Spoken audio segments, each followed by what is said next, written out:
大家好啊，我係 MBB 啊。今日咧要講講中國大戰略嘅第六集，就係講中國嘅量子力學嘅科技啊。就咁中國你知道咧係最叻咧，就係將嗰啲科技咧就係用嚟應用嚇。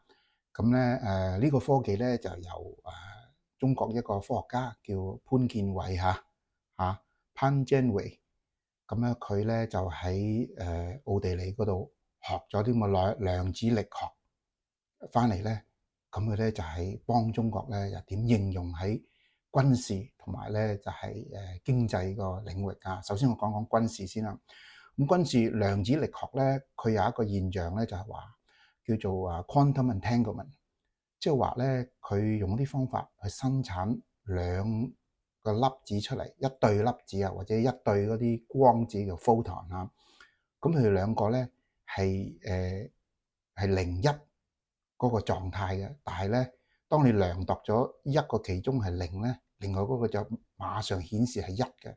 但係當你唔量度佢嗰陣時候咧，佢永遠都係零一零一零一，咁啊就唔知道係咩。咁即係呢個叫做就係呢個咁嘅現象咧，就係一個量子力學科技嘅嗰個現象嚟㗎。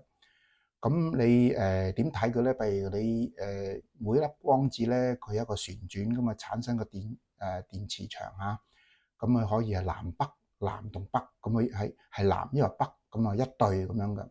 咁咧就當你咧一量度佢咧，呢對咁嘅粒子或光子咧，佢馬上咧就係變咗一個崩塌啊，叫做wave collapse。即係話佢原本咧係一個波個狀態嘅，當你一量度佢咧，佢就變翻一粒粒子咁樣。咁呢個現象咧就係係呢個叫做量子力學嗰個現象啊。咁佢點應用到咧？咁首先應用到喺量子嗰個雷達嗰方面，我講講先嚇。咁呢個咧就係基本上顛覆咗，即係用雷達去發現飛機嗰個科技嚟㗎。佢點顛覆咧？咁以前我哋用嗰啲電磁波打上去咁啊彈翻嚟，咁我哋就見到嗰隻飛機啦。咁當呢個隱形飛機出現咗之後咧，佢有吸波啊，佢用咗啲油咧，係將呢啲咁嘅電磁波吸咗，咁你就唔再發現到啦。咁中國最驚就係美國用個 B2嘅嗰個隱形轟炸機啊，就最先進嗰個 B2嚟炸我哋啲水利工程啊。咁不得了，啲炸咗三峽大壩咁啊，嗰啲水形成水災噶咯，即係一個真係仲犀利過原子彈啊。咁中國咧，通常我哋採咗嗰個策略咧，中國咧就好叻，佢唔同你鬥，即係話 B2鬥 B2咁樣，佢會用一個比較平啲嘅方法去解決你。咁就係用咗呢個量子科技嘅方法，量子雷達嚇。咁佢點應用咧？就話佢個雷達首先咧，佢產生一對光子，咁其中一粒咁咧就射咗上去，咁自己保留翻一粒。咁當呢個光子一移到嗰個隱形戰機，佢咪吸咗嗰粒光子去嘅。咁一吸，咁咧佢就嗰個量子波咧就係會嗰個電磁波就會崩塌，即係 collapse。咁即係變咗係零，因為一咁啊。咁你喺地下嗰粒就睇到啦，零都係一。咁即係話你上個嗰個一個大嘅區域啊。咁通常你射嗰啲光子上可能係一個區域咁射上去啊。咁當你其他唔崩塌，其中即係話俾吸咗嗰啲係崩塌咗，咁你咪睇到佢形咯。犀唔犀利啊？即係咪一個顛覆性啊？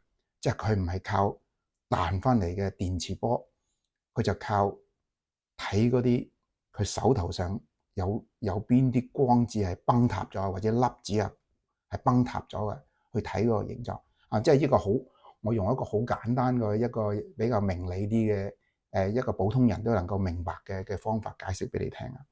咁咧就係咁樣啦。咁第二嗰個軍事嘅應用嘅方面啊，就喺潛水艇嘅嗰個通訊啊。因為通常咧潛水艇你係靠個潛水艇升上嚟，咁咧就係個衛星咁啊射啲波落去，咁咧就先至將嗰個嗰個信息啊，就傳遞咗俾嗰個潛水艇嗰啲人員聽喎。而家要打邊度啊，或者要打啲核子彈武器出去啊，咁樣通訊啊，或者去話俾佢聽係咩方向啊，係咪咩定位咁成啊咁樣嘅。咁但係呢啲咁嘅電磁波好屈時好容易咧俾人截到啊。咁中國咧就係點樣用咗呢個量子力學嗰個科技嚟傳達咧？佢咧就其實好多年前咧，佢就差唔多10年前咧，呢個潘建偉咧已經做咗一粒墨子號個衛星啊，就喺上邊咧就產生一對光子，咁啊射落地下嚟，差唔多2000公里啦。咁佢就佢射落嚟嗰啲係一種密碼嚟嘅。咁咧就話佢射落 A 同 B，咁呢個科技好犀利喎！喺500公里上邊射落地下咧，嗰個準確度啊，唔可以超過一個銀仔嘅面積啊，就非常之準噶。同埋佢用咗個方法咧，就算有啲雲層啊，佢都可以抹咗佢嘅，即係話或者佢喺晚上去研究啊，即係晚上個光子係少好多啦嘛，冇太陽啊嘛。咁咧就佢好多10年前咧有啲咁嘅科技，咁而家當然進步咗，仲更加犀利啦。就係點樣咧？就係將嗰個 A 同 B 2000公里都各俾一個鎖匙，咁呢個鎖匙都係一對孖仔嚟嘅。總之一俾人偷聽咗咧，就崩塌咗，我咪知道咯。即係話嗰個鎖匙 A 同 B 都知道，A 俾崩塌咗，或者 B 俾人偷聽咗崩塌咗。咁當冇人聽嗰陣時候咧，佢就攞咗呢個密碼，咁咧 A 同 B 照樣通訊下。咁佢就用呢個密碼嚟打開嗰個信息，因為嗰啲通訊咧，佢可以整係聯碼啊嘛。佢用條A 鎖匙、B 鎖匙咧，將佢整聯碼。咁你用翻 B 鎖匙啊，先開到嘅，或者 A 鎖匙先開到。將個聯碼變翻係即係正碼睇到嘅個信息。咁啊係咁樣嚟通訊。咁而家其實應用咗啦，超過1萬幾千公里都有啦。去到南非啊，即係中國同南非都通訊到，好犀利㗎。而家即係話。佢一路發展到全球都通訊到，咁咧就用法咁量子應用喺量子咪同樣一個道理啫嘛，係咪？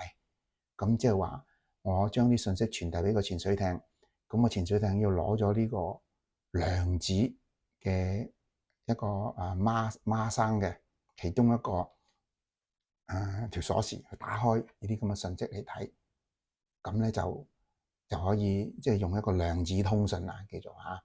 咁頭先我講咗A 同 B 嘅用嗰個墨子號嗰個咧，係用喺即係銀行嘅通訊嚇，即係話一啲比較重要就喺地面上嗰個通訊嚇，就係可以用呢個方法。咁我覺得佢基本上全中國都可以喺陸上咧就一個絕密嘅通訊啊，基本上你都唔可以咧係入侵到呢啲網絡噶啦，你好難入侵到。點解？佢一人俾條鎖匙，你一偷聽咧，佢就崩塌咗，你就知道，咁咪唔再通訊咯。咁咪再send 個，即係或者再送輸送一個新嘅密碼匙嚇。咁咧就喺中國都全境咧就係通訊。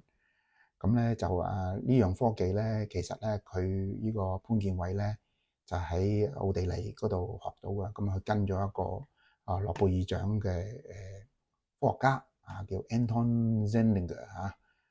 咁呢個咁喺中國你知啊，即係基本嘅科研佢哋有排追啊。咁但係佢學咗啲咁嘅科技咧，就係喺書面上，即係喺一個理論嘅階層，咁啊將佢做應用咧，係中國係最叻㗎。其實佢係好多時就將咗咁嘅理論啊，就係應用咗科技。